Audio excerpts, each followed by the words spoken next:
Thank you.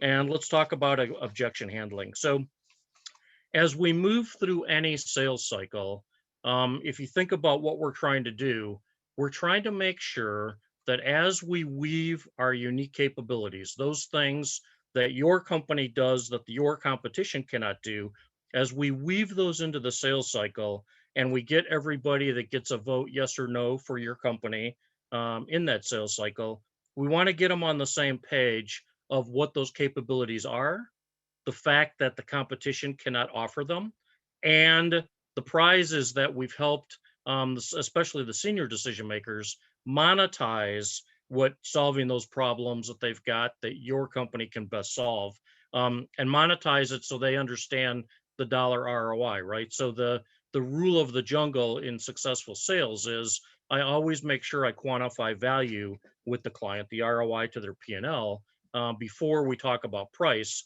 and I've worked through so I've got a really nice ROI ratio. So pricing becomes secondary, and the value is the focus point for the client and the sales engagement. And the theme that we're going to talk about today for objection handling is there's almost no situation that can't be resolved successfully in a sales cycle as long as I've set myself up for success as I'm leading the sales cycle, meaning I can always go back and have a value conversation with power. So I'm going to have, and power in value selling speak simply means the senior decision maker.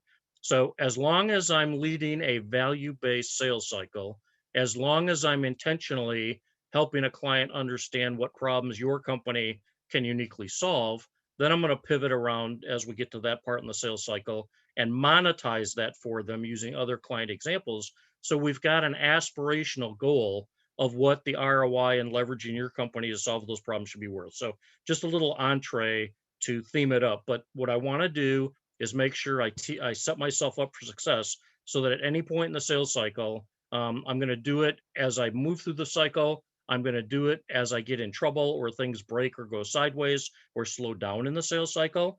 And it's going to come back to having a value discussion with that senior person, because at the end of the day, they're high enough up on the org chart that that's where value matters. So just a little tee up. And as we mentioned, handling objections is literally a normal part of any sales cycle. Um, uh, Good way of handling objections is consistently as we move through the cycle.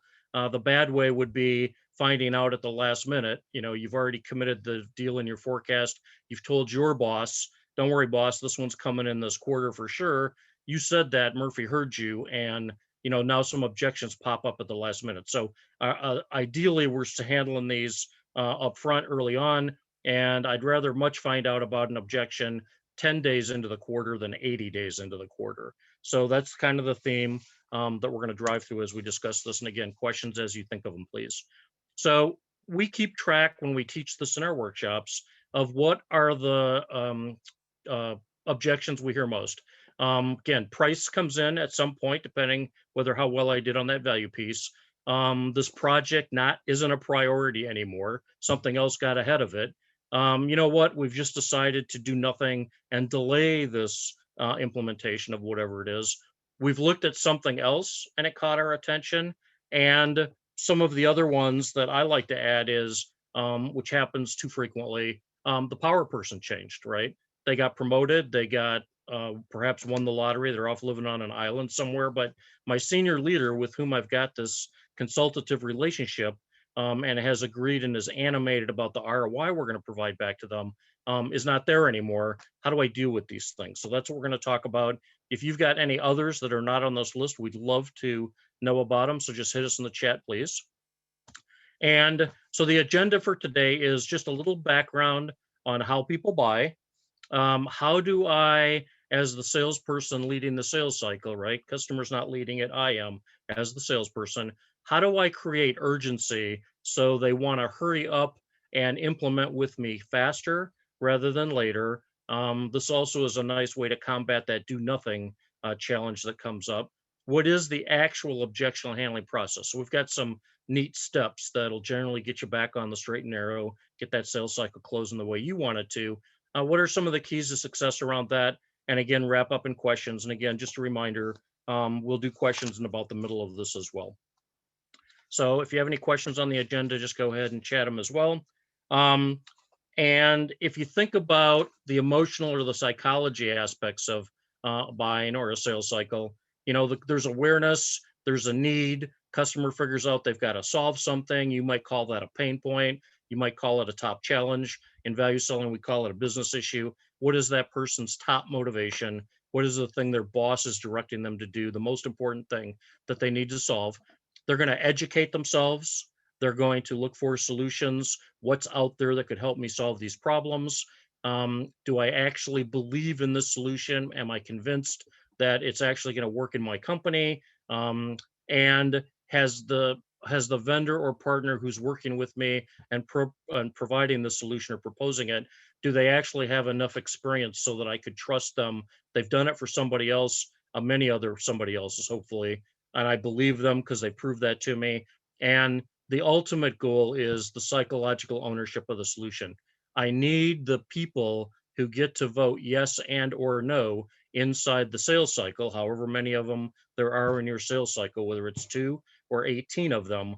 I need them each to take ownership that the solution from your company is actually the best way to go, and that they're going to help champion and drive it accordingly. So again, if you have questions on that, hit us in the chat, please.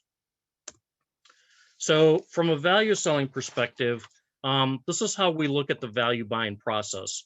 This is not value selling per se. This is the psychology that senior decision makers especially use to solve their problems. So just some phrases, and I'll take you through an example of this as well. But again, business issue and value selling means that person, their top challenge. What is their company directing them to do? Think about what is their boss going to measure them, highly successful, not so successful? What are those 1 or 2 things? What are the KPIs associated with them? And they usually tend to be really big things. So logic says I've got to take that top challenge I've got to get done and break it down into the more task level problems that it will help. If I solve the problems, I can solve the business issue in its entirety or a big chunk of it. Then I go looking, once I know what the problems are I need to solve, I go looking for the capabilities that somebody's offering, maybe some internal to my company if I'm the customer, maybe some external to a vendor like any of us. And I want to put together kind of that idea package that says, all right, if I end up with this pile of capabilities connected to these problems, it'll actually solve them all. And then I work to get everybody in my company on the same page because I've got to convince everybody that this is actually the best solution. And then as a senior leader, the decision I want is, okay, so whatever this is going to cost me, I need to have a really good ROI justification that I'm spending less than what the value is going to be, or said another way, that the value is going to be proportionally so much higher than what the cost is. And remember, I mentioned first, the rule in the sales jungle is always value before price. So I want that customer fixating on the ROI, both to them personally and to the business. Then they're going to look and pull together all the departments inside their company that have to agree to support the project. Perhaps it's IT, perhaps it's operations, perhaps it's sales, marketing, etc. But they put all that together, get those people on board with helping them implement, and then they usually will document that in some kind of a project plan to make sure it stays on track. So just kind of a quick overview, but we know this based on our 25 plus years being in business, that this is likely how those senior decision makers are thinking. And the example I'm going to give you is this, because if you think about it, as the salesperson leading the sales cycle, we actually have 2 jobs. One, I've got to close the deal so that all my sweat equity and time invested in the opportunity, I'm rewarded with a closed deal, and I can run that through my company, etc. But it's not just about closing the deal. It's about also enabling enough internal champions so that they can close the deal as well as I could, me being the salesperson in your company leading the sales cycle.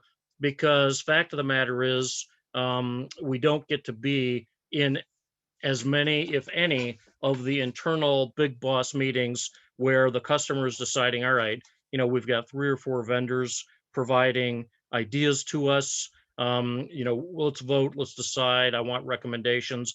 but this meeting is we're just going to duke it out and get to the point where we've got a solution we're going to recommend and then execute.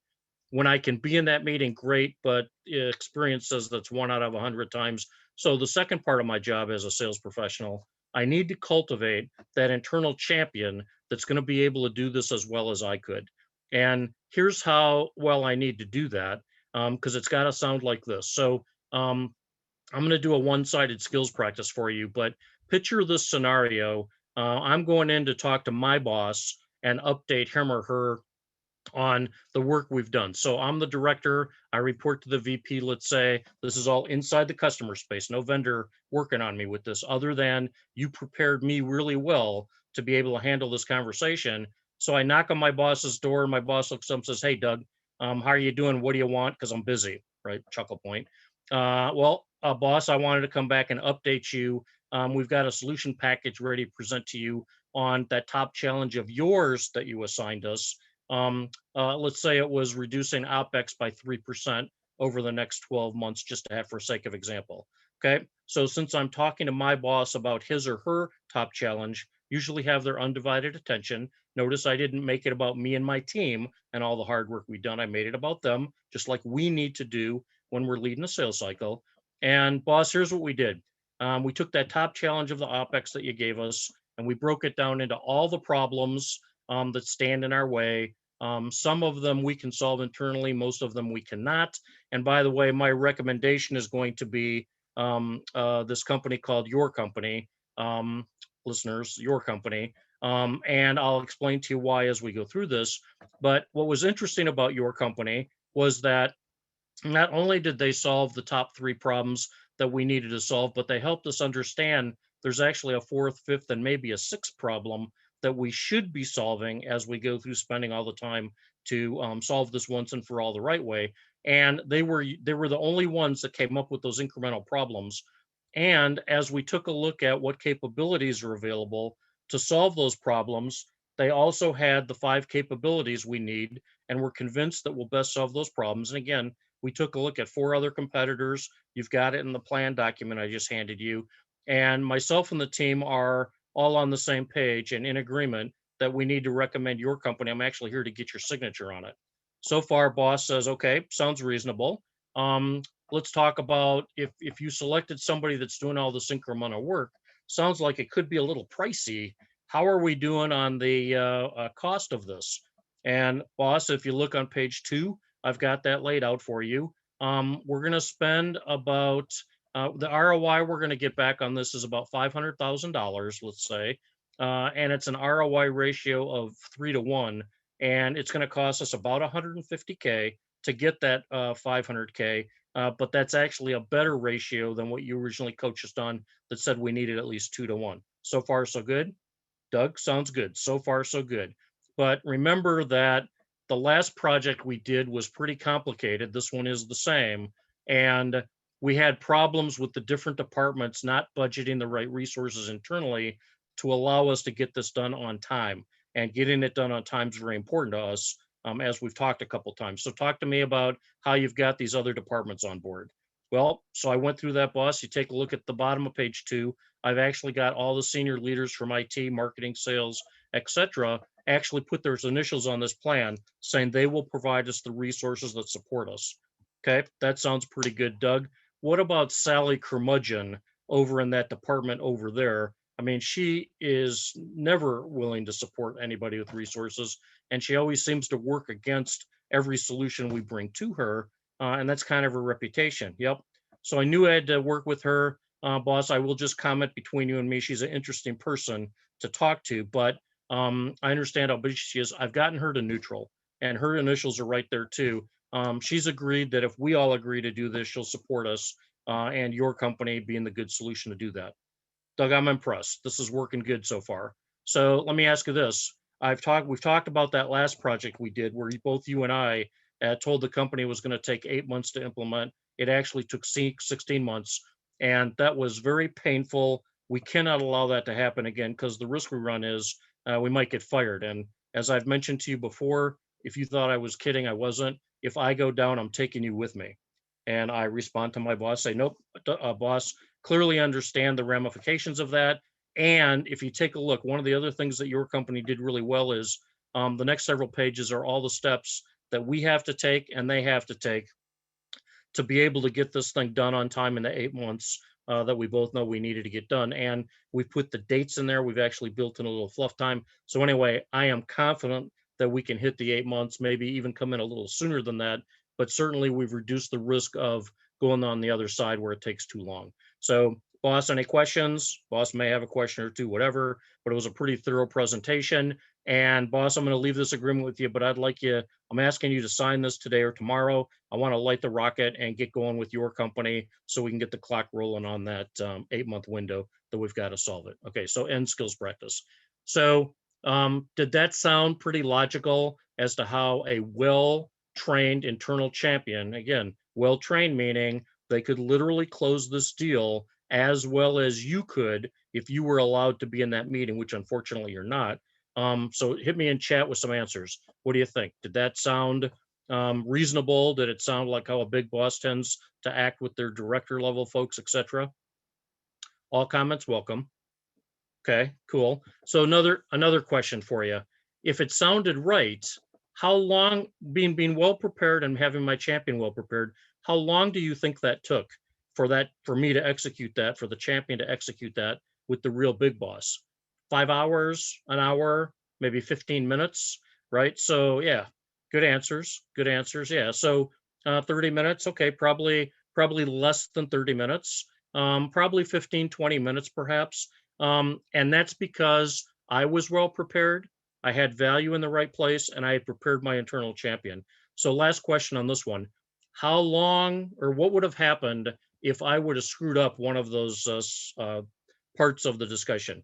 I would have come in talking about me and my team, not about my boss's top challenge. So I put the perspective on me instead of them. Or I totally blew talking about the problems, power, value, plan, which any of those parts. If I would have stumbled on one of those parts, what would the outcome likely have been? Again, I'll give you a couple seconds to chat some answers. Yep, bad, ugly, correct. Functionally, big boss would have thrown me out of my ear and said, this isn't ready for prime time. I'm disappointed that you didn't have it ready for prime time. And let's make sure you go back, fix it, and come back. So I want to avoid that situation at all times. By the way, that the result and the way you can tell that happened, nobody ever admits to us, the salespeople, that happened. The call we get later than expected is, boy, I really tried hard for my champion, but it just didn't go our way. So just wanted to tee that up, because how we handle the objections is also going to depend on how well we prepped for this call as we go through. So again, hit us with questions. We're almost ready to start answering some of them here in just a little bit. But if you take a look at just some logic that goes with this, no one wants to be sold, but people want to buy. What we mean by that is, if anybody's ever bought a home, it wasn't sold to you. Technically, you paid for it, so it was sold to you. But you decided that you really had to have that home, and you knew what you wanted. You had shopped around, and you found the home that fit your dreams as best you could. That wasn't being sold. That was you go out active buying. Our clients are the same, right? Closing on that home is just an absolute natural part of the transaction. And there are going to be objections that pop up in our business, whether we're buying a home, whatever the example is. And some of that is caused, as we've all realized the last 18 months, the pandemic has caused us to have to adapt. Some companies are running a lot more risk averse, and we've got to make sure that real value I talk about is driving the sales cycle as we go. And planning ahead, trial closing every chance we get. That no part of this should be a surprise to our client that we're trying to close the deal. We're working towards their being able to resolve their top challenges, realize value when that happens, and we should just plan out how long each of these things are going to take and go through there. So we're setting expectations. Usually, the better we can set expectations as to what's going to happen when and what is going to be needed is going to help us drive momentum towards minimizing those objections as they come up, or we're solving them during the sales cycle. So Julie, I'm going to pause right here. I think is a good spot maybe to take some of the questions that have queued up. Awesome, Doug. We've got a couple things here. First of all, I got a couple of additional objection examples that maybe we can work in and talk about this. Here's one quote. I own the company legally and I'm ready to make the move. I want updated technology. However, my father controls the money. And since he isn't completely 100% down, he doesn't see the purpose in spending money. So that can be an objection that maybe we can weave into this. Sure. Another example is what happens when objections arise because the company has reorganized and all of a sudden everything kind of comes, and we're seeing that is happening a little bit more and more. Sometimes as a result of COVID, people are starting to move around and some of that. So that is a good question for us to think about. And then there's a few people that asked if we have a script of what you went through that. And we don't necessarily, but you will all get a recording of it and can take notes and listen to it again as Doug walked through that kind of example of how we walked through that. Okay, cool. Thanks, Julie. And just a reminder, team, that I'm going to provide my email address at the end of this webinar. You are absolutely welcome to drop me a note, and I'll literally answer any questions you have about this webinar and or anything about value selling, right? So you're welcome to do that. So Julie, was there anything else for right now? I've taken notes on those too. Yeah, I think we're getting, people are interested in some of these trickier ones. In thinking about that. So we'll talk about that. Oh, one more that I saw here. Sorry, I missed it. You talked a lot about ROI, but I sell a product or a solution where it's really difficult to quantify that ROI. So how would you handle that type of a situation? Okay, so I'm going to answer that one right now. Again, this is based on my 20 years of experience. We actually help companies with because not all companies are really frosty at how do I differentiate myself, right? So we anecdotally, and we kind of chuckle, but we share this with them, the words like biggest, fastest, brightest, that kind of stuff. Those are nice words, but they're not usable for trying to metrics out ROI or come up with what the value should be by solving problems, leveraging those capabilities. I would offer this. We've defined at least 7 areas in which a company can quantify value. And I have yet to run into a situation where we couldn't find a way to do it. So I'll toss down the gauntlet of help challenge. If you're willing to send me an email, and if you want to chat about that, I will help. We'll come up with a way that makes sense to you based on these 7 ideas that we have that always work. Because if I can't quantify the value, what's the point of having the conversation? And I think that's probably the impetus for why the question was asked. So I'm offering to help you. So just hit me with an email. You'll get the address at the end. But I'm going to go out on a limb and say, I'll guarantee you we can find a way to quantify value. Doesn't mean it's easy, but we'll figure out a way to do it that's logical to the customer. And by the way, when we talk about value, it's not a 45-page ROI analysis spreadsheet. I'm leveraging other customer success stories. Whether I can use their name or not is irrelevant. To be able to show one customer, a new prospective customer, what other customers have achieved by leveraging your company to solve that same problem. And it works. And I got 7 different ways to address it that can make it work. So and then Doug, one more came in, just plant in your as you go through this. How do you handle this in a federal regulatory arena where ROI value, return on investment, is not the guiding beacon for decision making? Correct. So, yep, I love that question. So some of the divisions of companies that tend to do the best with value selling are either state and local government and or the federal groups. So we've definitely got some really solid experience and ideas with that.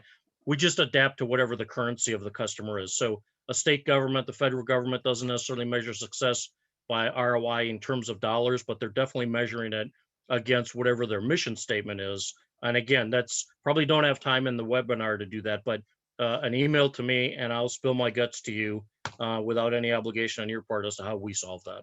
So happy to take the question. All right, so thanks, Julie, and thanks for asking the question, team. All right, so creating urgency, right? So obviously I am making sure that the entire sales cycle is about the client, right? What do they need to solve? How are they going to measure the return on investment? Why is it important to them to be able to do this? And in our workshops, we teach about, selling on price is pitching, where I'm just walking in and telling them how great my products and services are, and then here's what they cost. How much do you want? And that doesn't work. I would contend it probably never worked. But I want to make sure instead I'm using a value-based process where I'm making sure that I get inside the customer's world, empathy towards what they're trying to do, and I clearly understand, right? This is how I become consultative. I clearly understand how they are going to measure the ROI. I can coach them with some good examples if they're not really up to speed on how to do that, and we'll make suggestions because we're leading the sales cycle with them, right? And I've got to make sure that they understand what the ROI is going to be. And there's actually two types. So it's the business value, what's going to impact the P&L of their company, right? And the other part of it is the personal value. And that's one of the strengths of the value selling process overall is we pay equal attention to both of those. What's that personal motivation for the person working so hard to want to solve those problems and achieve their top challenge? What's driving them personally motivation wise? And again, another area that we can talk about offline, but I want to make sure that my conversation is value driven. And if I have led the sales cycle that way, it gets pretty straightforward to create urgency. So I'm going to start getting into some of the solutions. So let's say, if you'll bear with me, just for example, whatever I'm selling to this fictitious customer I'm thinking of, the agreed to ROI with Power, the senior person, is $2.4 million per year. So whatever your company's products and services are, you're going to put an incremental $2.4 million to their bottom line, be it through cost reduction, automation, some other, whatever your company's capabilities represent. And if they're in agreement with that, and I've had this conversation with them first before we inject the pricing, because that comes after, right? Value first, then price. Anything we do together could be metrics out to 200K per month, right? Simple algebra, 12 months in a year, 2.4 million for the year. So every month that they delay something theoretically is costing them 200K that's going to vanish. They'll never get it. And the classic example I like to use is you've got an agreement with Power, the senior person. Yep, Doug, this is going to put 2.5 million or $2.4 million on my bottom line. I need it. I'm excited about it. And let's make sure this thing stays on track because I got to hit the finish line in 8 months per the earlier example. You get. And the situation is I get a call to say from someone that I've met with in the org chart in the customer space that says, hey, something broke. We need to delay this by 2 months. Can you adjust the plan? Well, the way we teach it is I'll ask the class, who called you? Was it Power or one of the minions? And I'm not slamming anybody, but the minions are just funny, right? So, and the answer 99.9% of the time is, well, it's a middle manager. It's one of the non-Power, non-decision senior decision makers. And that plan that I have, that business issue resolution date, that top challenge resolution date, that agreement I have is with the senior person. So it's kind of, I'm not going to change our plan, the plan between me and the big boss, unless the big boss agrees that we need to change it. So when I get somebody in the middle calling me saying, hey, I can use this as leverage. Before I change the plan, can you tell me that whether Power took into consideration the impact and consequences of basically writing a check for $400,000 and then flushing it down the toilet? And wait, what are you talking about? Well, back to the math. Might need to remind them about the ROI. Folks in the middle of the org chart usually are not paid or measured on value, so they're not going to be as animated about it. That's why I have to get to those senior folks because they are. But if it's 2 months that they're asking me to move out, that's 200K per month. That's 400K that Power is going to lose. Maybe we should pull them into the decision to find out. And just a little humor, but experience says it's usually those folks in the middle that are asking me to delay the delivery date or the business issue resolution date. They're likely the ones that cause this 8-week problem. And once they figure out that I'm going to go back to the senior person with whom I have that agreement, they get a little skittish about wanting to let me do that. So it's amazing how this can create urgency or remove obstacles should they come up. So again, we're going to answer the questions at the end, but this is powerful. If I've led this sales cycle based on value, where I actually have a numerical understanding with the senior decision maker as to what leveraging your company is going to be worth to their P&L, and I've got hard dollars tied to that, I can move mountains with this thing, because they're not going to want it. It's the prize in the Cracker Jack box, right? They want that prize. They want that P&L impact. Makes them look good. They're hitting their objectives. Could be a bonus in there for them. And I can very professionally use this as leverage to make sure things stay on track. So if you got questions, hit the chat box. We'll come back and answer them in just a few minutes. And again, I can already said that this only works if I'm selling based on value. I can't come up with it at the last minute just because something went sideways on me. So I just need to get in the rhythm of leading ROI-based sales cycles, not price-based sales cycles. And while it's not a silver bullet, can I do anything to fix the fact that a tsunami might have hit the North Shore of Japan? No, I don't have any way of controlling that. But the 80 other things that could happen in a sales cycle, objection-wise, I do. And my view on the world is simply that my job as the sales professional is to leverage every bit of my abilities and experience to bring this deal back on track when something comes up as an objection, because I'm the one that forecasted it to my company as to when it's going to close. So the underlying question is, have you actually led the sales cycle in a way where you can put this to work for you should these objections still come up? Okay. And again, kind of similar to that list before, why do we get objections? It's more than likely the last bullet, right? We haven't been selling on value and we're trying to catch up. It's okay as long as we know we need to catch up. It could just be some of the things we talked about. It could be the fact that the senior decision maker changed. It could be that the senior decision maker isn't convinced. That kind of ties back to the question, Julie, you asked about the owner versus the father. And I need to make sure I'm connecting value back to the father, or they reorged, right? My earlier example, senior decision maker won the lottery, off he or she went to buy their own island. They don't care about what I'm doing anymore. But I've got enough momentum going with all the other decision makers. I should be able to pull that back on track. So we'll talk about ways to do that. But hidden agenda or preference, I mean, all of these things come up from time to time. And simply put, the reason I'm putting so much pressure on making sure we've been leading a value-based sales cycle, regardless of all these other things, he or she who's offering the most tangible value to that client should win the deal. And if that's us, great, we've done this right, we should win and we can overcome the objections. So again, questions, if you got them, we'll answer them here in just a little bit. So let's talk about how we actually handle these things, because it really matters that we do this well. Likely it's not going to be something you haven't done before.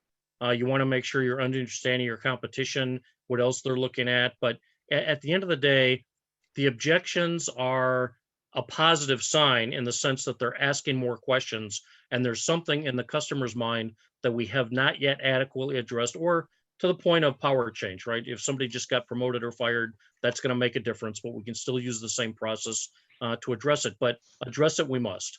If we don't, the deal is just going to stall and sit there. And the longer a deal that we could have closed stays open, the more time we're leaving open for other crazy things to happen. So not good.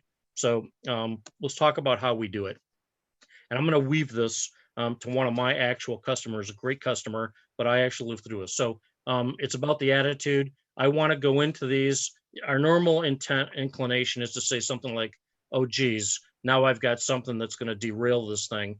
Only if we don't address it. But let's look at it as, I would rather know about the objection way sooner than I would way later. To my earlier example about if I'm 10 days into the quarter that I committed this deal to close, I'd rather find out about the objection now while I've got 80 days left to do something about it than the inverse, where it comes to me 10 days before the end of the quarter. So I should be testing and asking as I go through the sales process, have we addressed everything we need to address?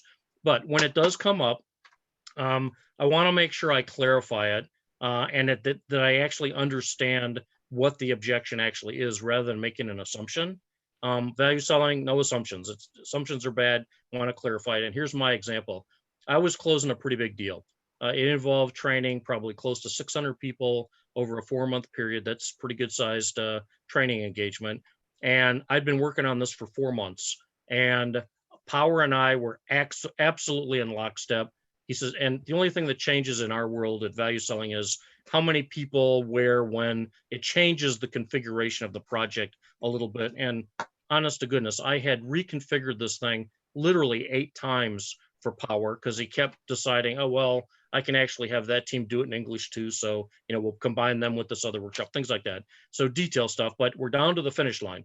We had to get this thing signed and delivered to launch it. And I'm actually teaching a workshop in the UK. And I shot a note off to Power on Wednesday. Hey, Power, just want to make sure we're still good for locking this down, and signed agreement in my hands on Friday. And by the way, I'm flying back on a red eye tonight. So I might be a little hard to get a hold of on the plane. And he goes, Doug, don't worry. The final part is legal's review. I check with them. They're saying the agreement's fine. So we should be good there. Enjoy your flight. And let's have a quick conversation when you land, when you get home on Friday. And I said, sure, cool. So I'm thinking on the flight home, cool. I just closed a nice deal, reward. I might have had a cocktail or two, don't know. But long story short, I land and I check my email, and instead of a signed agreement, it's a note from the head counsel that said, hey, Doug, everything's in good shape. Legal's done. There's a problem. Talk to Power. He's got the agreement. And I'm like, great. So I get a hold of Power and I said, okay, Power, we've swizzled this thing a lot of times. Legal's saying we're fine. What is left that we need to solve? And here's the words he used. Doug, I have sticker shock. Direct quote. Now, what does that mean to us? When somebody says, I have sticker shock, usually that means price is too high. And remember, I gave you the tee up. I had re-swizzled this thing 8 times. I've been working on it for 4 months. We were exactly on par with knowing what everything was going to be. And so my response, I had him on the phone. I don't assume that it means price too high, even though that was my first inclination. I just said, Power, what do you mean by price too high? And he goes, that's actually not the right words to use. He said, I've run out of budget dollars. I've stolen every bit of budget dollar that I can find. It was towards the end of their fiscal year. And I can't come up with any more budget. And I don't want to delay this project. So I'm kind of stuck.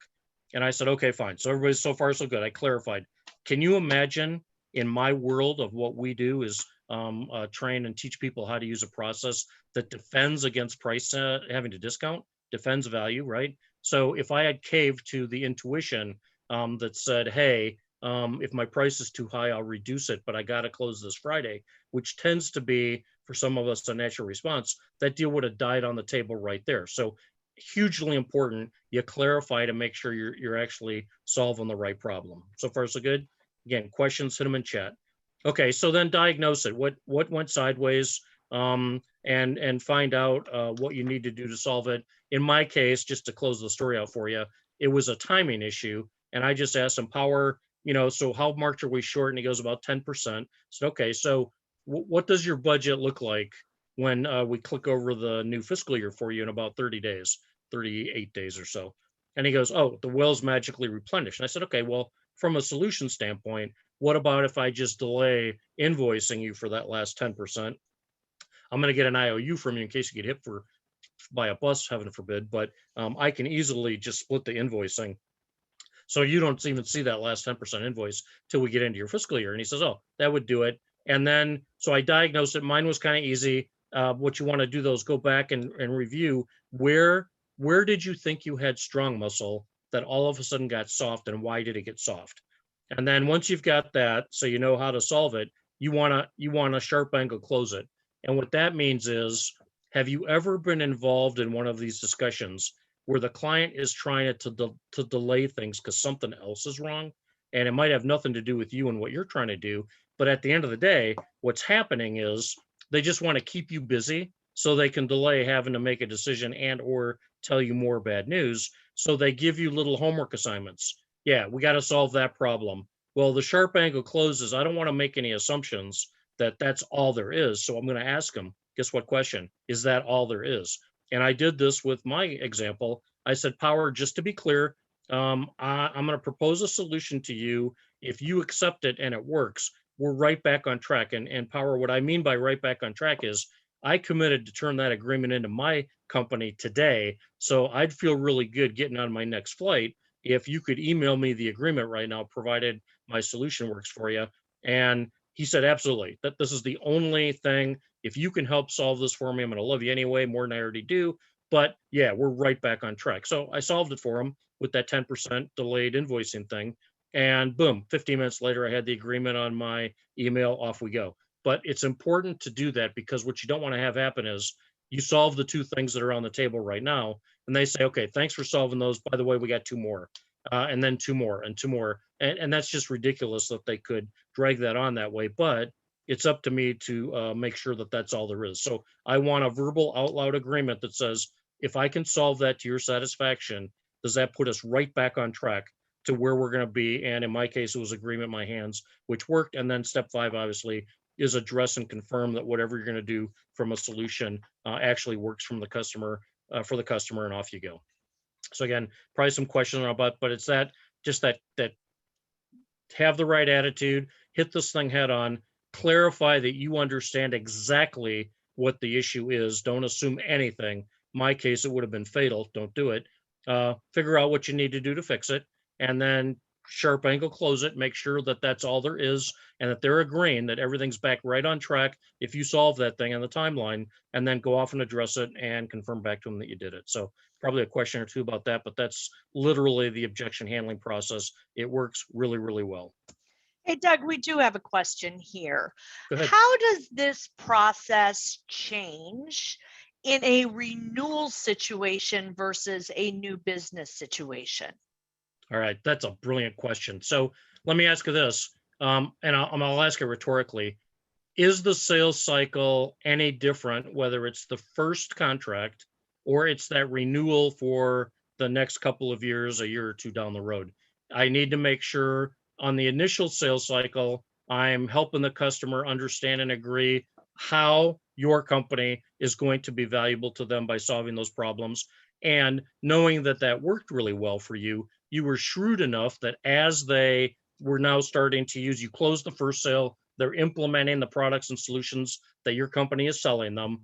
And you're shrewd enough to check in, whether it's a quarterly business review every 6 months, whatever makes sense in your industry. I frankly like the 90-day version, but you're constantly checking back with them to make sure that they're realizing the value, the ROI that you base the initial sales cycle on, right? So that's why when we talk about where does the plan end when we plat this thing out, too often we'll get comments back from the team in the workshop. Well, it ends when I get the PO. No, that's just starting. It ends when the business issue is being resolved for Power, and then the discussion we have is, does it ever really actually end? Because satisfied customer I want the renewal from them, and these companies you hear about that keep their renewal rates north of 90% or better are companies that are constantly reviewing with the client, are you realizing the value that we agreed you would? And I keep them reminded of that all through the process. The renewal should be just a matter of fact at that point, because Power agrees. Yeah, we said this is going to be worth, in my example, $2.5 million or $2.4 million a year. And we're on track with that. We're actually outperforming it slightly. And yeah, it makes the renewal a no-brainer, as long as I'm not leaving these huge gaps in communication with the customer. And guess what? It's all about the value that they were supposed to receive. And are they? And good they are. I want to renew. And that's pretty straightforward when that happens. Brilliant question. Julie, any others? Well, I would just say thank you, Doug. And I would add on that, oftentimes in today's world, the people that made the initial buying decision are not the same people that make the renewal decision, because the organization has changed or evolved, people have moved on, people have retired, what have you. So one of the challenges and ways to mitigate those objections is to approach the renewal with the same rigor as you did that new business in terms of your ability to qualify that opportunity. Always. Yep. And that just insulates me from anything that's changed in the customer space. Here's why your predecessor agreed to do this. Here's the report card we've been working through. Every 90 days, we measure and check this. Guess what? We're performing ahead of schedule. Our ROI is higher than initially anticipated. and let's talk about that renewal. And it's just rinse, lather, repeat, right? Yep, great. Oh. One other question here. How do you manage I love this description, a brutal change to the sales cycle? For example, Power is the CIO and he leaves. So provided you've been setting yourself up for success, so you've gained, we call it a vision match differentiated value selling, but basically you've gotten everybody who gets a choice a chance to vote for you, yes or no, for a decision for your company. Let's say in this hypothetical example, there's 6 decision makers on different levels of the org chart. And I got a yes vote from all of them because I solved each of their individual top challenges, right? Everybody has one. And the senior person leaves. New person comes in. And if you're providing, I'll stay with my example, if you're providing 200K a month of positive ROI to their P&L, then the logic is the same with that new person that you used to close the sale initially with the team led by the prior person that left. And that is, we can prove to you that we're providing the 200K a month ROI on which the sale was based. And, or let's say the person changes right before they're going to get ready to implement. I've got those 5 other people on my team, as animated as I am, that this 200K is real and we can actually help your P&L with that. And I want to update the new person as quickly as I can. Could there be a few week delay because they've got to get up to speed, figure out their organization? Sure. So it might take a little bit of a hit for a delay. But my question would be this. If I've set myself up for success based in this entire sales cycle on value, and everybody understands that and it's value back to the company, the customer's company, then why wouldn't I be able to bring a new person up to speed quickly, whether they're the senior person or somebody in the middle, so I ensure that that vote stays for your company? And again, senior person, they might tell you, yeah, I can't meet with you for 30 days because I've got to get control of my organization. Okay, fine. But in the meantime, you've got that meeting set. You already know what you're going to talk about. And you've got your internal champions bringing it up at every point you can go because you're providing ROI to their bottom line. And that's just how the entire process works. Great point, Doug. And the only, again, a caveat that I would add to that is when power changes, a couple of things do need to be understood. And that is, first and foremost, that power has the same priorities as the predecessor in terms of the business issues and problems they're focused on. And in addition to that, what is their personal win and personal motivation of that? So even when it's all the logic in the world, you often have to go back and ensure that you are connected to their top priorities as well. Absolutely. And as you can see, I don't need to read the slide to you, but the keys to success, I've got to be confident and be credible in the way I address these objections when they come up. So you've heard the phrase, don't let them see you sweat. There's no reason we should be sweating to begin with, but we should confidently and professionally move through whatever the objection is. Remember, an objection is nothing more than an opportunity to teach them more about how your products and services and capabilities can be valuable to them. That's a good thing. Catch it early, trial close, ask them as you go through this, any objections? Are we hitting all the spots you need to hit as I'm selling to each person? But even when they do pop up at the end, you've now got a very professional, credible way to move through it. And it doesn't take days and days. I mean, you're looking at my conversation in my example was literally a 20-minute discussion point. So with that, just our summary, selling on value versus price, critical. Being prepared, critical. Putting myself in the perspective of my client, critical. I can drive urgency.